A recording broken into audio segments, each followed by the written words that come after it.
Hello, nongeye kubasuhuza mbaha ikaze kuri uyu muyoboro wa YouTube channel. Iyi ni Kigali Creators. Uyu munsi tugiye kurebera hamwe uburyo ushobora gukura amafaranga muri Dogecoin yawe ukashyira kuri Binance account yawe. Ushize muri video twaberetse uburyo wayakura kuri muri Dogecoin yawe, account yawe ya Dogecoin ukayashyira kuri OKX, ariko uyu munsi ngiye kukwereka uburyo ushobora kubikoramo uyashyira kuri Binance account yawe. Reka tugendane step by step, ndabizi ko hari benshi batabisobanukiwe.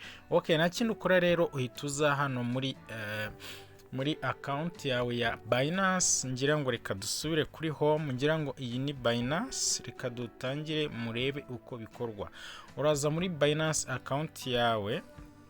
Iyo uhageze ni uku nguku haba hameze. Iyo umaze kugera kuri Binance account yawe, urabanza ukareba icyo bita asset. Ku bafite Binance ifite asset, ndabereka hano hasi aho uri burebe. Urareba hano hasi handitse asset, ngira ngo urahabona. Reka mushyire akantu gafresh hano, urakanda kuri asset, abandi haba handitseho wallet. Iyo uje ugakandaho gutya rero nta kindi kibaho, bahita bakugeza ahantu hameze gutya. Warangiza ukareba ahangaha hejuru handitse deposit. Iyo ugeze ahanditse deposit nta kindi ukora rero, uhita uza ugakirikaho. Iyo umaze gukirikaho gutya bahita bakujyana muri coin zawe zigiye zitandukanye. Ngira ngo coin ziri aha zose murazireba uko zingana. Harimo BTC, hakabamo Ethereum, hakabamo USDT, hakabamo BNB n'izindi zigiye zitandukanye, ariko twebwe icyo dushaka uyu munsi ni icyo bita Doge. Uraza ugafata Doge yawe account Doge yawe aho yanditse gutya, ukaza ukayikirikaho gutya. Iyo umaze kuyikirikaho nta kindi gukora, uhita uza ugahitamo network ugiye kubikuza amafaranga yawe ari kuri Doge. Na yindi uraza ukareba iyi network yanditse Dogecoin. Iyi network niyo yonyine uza ukaba ariyo ukoraho. Uraza ugakirika hano kuri Dogecoin gutya, bangiza bakakubwira ngo please choose the network. Urumva, uraza ukareba haranditse please choose the network. Network rero yacu ni iyi ngiyi tugiye kubikurizamo. Uraza ugakora link hano, urabanza kandi ukareba neza niba ari network ya Dogecoin iyi ngiyi. Urabanza ukareba neza ko ari, ugahita uza gukopiya iyi deposit address yayo rero, ukaza ukayikopiya iyi ngiyi, ugakanda hano kuri copy. Ahangaha kuri copy, reka makwereke neza aha kuri copy, ukaza ugahita ukora copy gutya. Iyo umaze gukopiya address yanjye ngo ubona ko yabaye copy, uhita usubira inyuma ukajya muri Doge yawe. Iyo uje muri Doge yawe nta kintu ukora, uraza ukinjira muri Doge account yawe gutya, ukayireka igafunguka. Urategereza rero igafunguka, ntago bitinda cyane. Ngira ngo niba ubibona neza kuri Doge, twebwe dufite Doge zigera muri 71. Ngira ngo urabibona uko zingana. Izi ngizi rero tugiye kubikuzaho, nibura katubikuzeho nka reka tubikuzeho nka 50 Doge 50 tuba arizo tubikuza. Uraza rero ukinjira hano kuri aka gakofi gutya, ahangaha ukakirika kuri aka gakofi. Iyo ukuritse kuri aka gakofi rero nta kindi bigusaba, uraza ukakandaho gutya. Iyo umaze gukandaho gutya bahita bakwereka amagambo abiri hano, hari deposit hakaba na withdraw. Wowe rero uhita ukanda kuri withdraw gutya, iyi ngiyi niyo uza ugakirika. Iyo umaze gukirika kuri withdraw bahita bakwereka Doge address na amount. Twebwe rero kuko ya address twayifashe, uraza hano ugakanda ugakirika ugatsindagira, warangiza ugakora paste. Iyo ukoze paste tuba dushyizemo ya address twakuye muri Binance. Wamara kuyishyiramo ugahita uza hano hasi ugashyiramo amount, amafaranga Doge ugiye kubikuza uko zingana. Urabona ko bakubwira ngo minimum, bakwereka ko minimum ari 15 ugomba kuba wabikuza. Rero twebwe turashaka kubikuza 50. Uraza ukazishyiramo ahangaha, uraza ukandikamo 50 gutya. Warangiza ugahita ukanda kuri withdraw gutya, ugahita ukanda kuri withdraw. Warangiza ugategereza, ukareba hano hejuru aka message baguha, ngira ngo urakabona uko bakubwiye ngo your withdraw is requested. warangiza ugahita usubira kuri balance yawe hano hejuru, ngira ngo urabona ko bihita bihinduka. Urabona ko dusigara nko 21 twa dufiteho 71, 50 turazibikuje, hasigayeho 21. Nta kindi ukora rero, niba ushaka kureba uko bimeze uhita uza ugakirika hano hejuru. Ahangaha hari aka kantu kameze nk'agasimba, ngira ngo urahabona ahangaha. Umaze gukirikaho rero gutya uhita umanuka hano hasi handitse translation. Ahangaha uraza ugakandaho gutya. Umaze gukandaho uku nguku, nta kindi bakwereka, bahita bakwereka uko biri gukorwa. Ngira ngo urebye neza hano witegereje ahangaha, urabona ko ari icyo bakwereka, tweretse ko tuzibikuje iki gihe. Okay, ngira ngo urabona hano hasi izi twazibikuje mu masaha ya mbere yashize. Izi ngizi reka tuzibereke. Izi ngizi ngira ngo murabona ko twazibikuje mu gitondo mu masaha 2:40 n'ingahe. Izi rero tuzibikuje mu kanya mu masaha 6:00. Nubwo isaha hano batayigaragaza neza ariko ntacyo bitwaye. Reka turebe ahangaha. Ngira ngo urabona iza mbere zari zifite amadolari 15, zahagaze amadolari 2.59. Izi za kabiri zahagaze amadolari 8.63. Ngira ngo hano hirya utambitse barakubwira ngo ngira ngo urabona ko iyi ngiyi kiri pending, iracyari kwipendinga mu gihe tutabona message itwereka yuko twakiriye kuri Binance request yacu.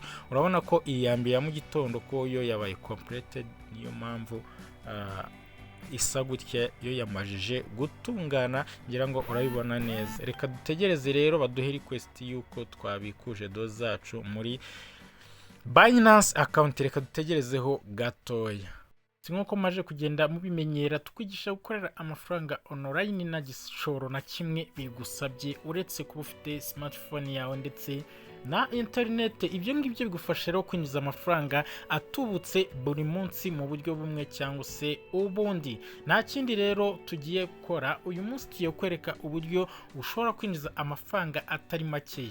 Tuguhaye ikaze rero wowe ukigera hano ari ubwa mbere, turakwibutsa gukora subscribe. Nta kindi bigusaba, uraza ukareba ahanditse subscribe. Ngira ngo nkuko ubibona uraza ugakirika ahangaha, ngira ngo urahabona handitse subscribe. Iyo umaze gukirika ahanditse subscribe ukirikaho inshuro ya mbere, ukongera iya kabiri kugira ngo uzajye ubasha kwakira icyo bita all notification cyangwa se inkuru zose cyangwa se ibiganiro byose tujya tugaruka. Urongera rero ugakirikaho bwa kabiri kugira ngo uze ubashe kuba wakakira all notification. Uraza ugakanda kuri aka ka kabiri gutya ukazogera ukemezaho gutya, ukareta ubona kabaye gutya umukara. Ubgutya umaje kwakira all notification buri munsi ubasha kuzibona.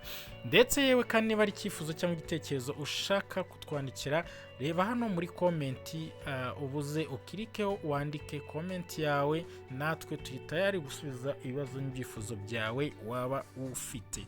Nta kindi rero kandi none tugiye kwereka, uretse kuba twakereka buri muntu ushaka kureba icyo bita amalink dushyira muri description. Rero iyo ushaka kureba amalink twagiye dushyiramo cyangwa se WhatsApp urugupe turayifite. Ngira ngo mujya muri hano muri MOA, ngira ngo ndahakwereka gutya. Ahangaha handitse ijambo MOA, uraza uhasange byinshi bigiye bitandukanye. Urasanga link ya video z'amavideo twagiye dukoraho, urahasanga link ya groupe, yewe urahasanga na link uri bwinjireho kuri izi application. Ngira ngo nkuko mubibona, Binance iduhaye email itubwira yuko za Dogecoin zacu 50 twabikuje zamajije kuba zabashije kuba twazidepositinze muri Binance account. Ngira ngo iyi ngiyi ni email baduhaye batwereza batubwira yuko byagenze neza cyane.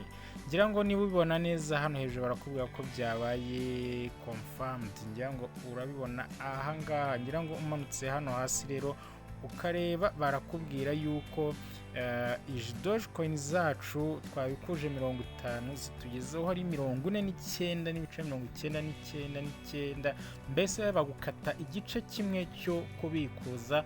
Urumva yuko nta nubwo bakata ibintu byinshi. Ngira ngo kandi ikindi turamutse tunyarukiye muri Binance account yacu tukarebamo byanga bikunda message baba iduhaye itwereka yuko kubikuza kwacu byagenze neza. Reka turebe kuri Binance account yacu uko byifashe, reka dutegereze ifungukeho gato cyane ubundi turebe uko bimeze. Mwibutsa gukora subscribe wowe utarayikora, wibuka no gukanda kunzogera kugira ngo tuzacikwa n'ibiganiro Kigali Creators kugezaho uko bukeye nuko bwije. Okay, turebye hano muri notification zacu zabashije kuza kuri Binance, ngira ngo urabona ko dufite notification ebyiri zabashije kutugeraho. Reka dufungure turebe icyo batubwiye. Okay, reka dufungure turebe ese batubwiye ibiki. Iyi ngiyi ni online business cyangwa se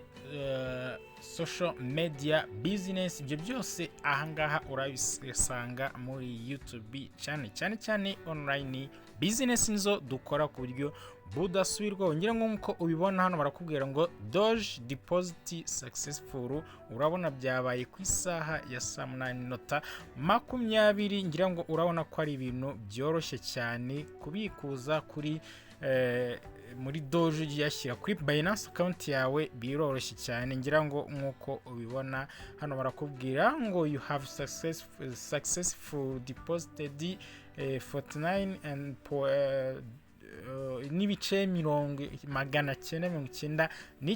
Ibi ngibi bikaba byakoze ku isaha ya 6:20.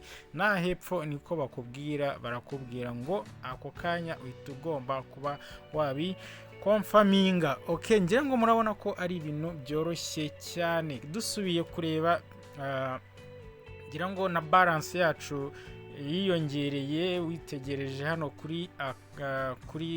kuri total value yacu urabona ko amadolari twari dufiteho yari ari kuri 3 n'ibice, none urabona ko yabaye 11. Dogecoin rero kuri uyu munsi ngira ngo uramutse urebye uko ihagaze nago iri kuzamuka muri iyi minsi, ariko amafaranga iri gutanga mu bintu byoroshye cyane buri wese ashobora kuba yabasha kuyabonaho bigakunda. Reka turebe Dogecoin rero uyu munsi ese ihagaze amafaranga angahe. Reka turebe hano, ngira ngo witegereje ahangaha Dogecoin uyu munsi ihagaze amafaranga 0.1730. Gwayabara ko ari 0.137. yakubye rero manyarwanda wasanga atari amafaranga make cyane, yaba ari muri 230 nangahe gutyo.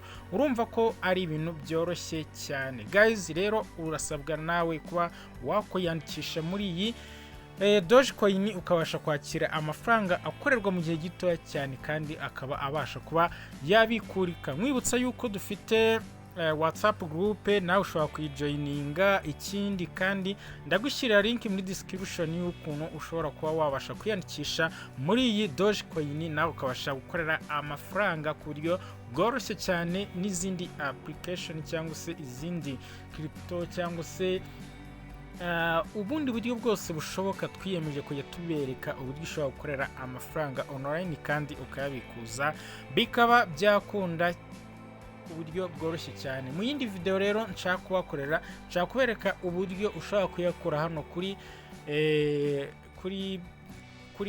Binance yawe, ukaba wabasha kuyashyira kuri telefone yawe, kuri mobile money yawe, ku bintu byoroshye cyane.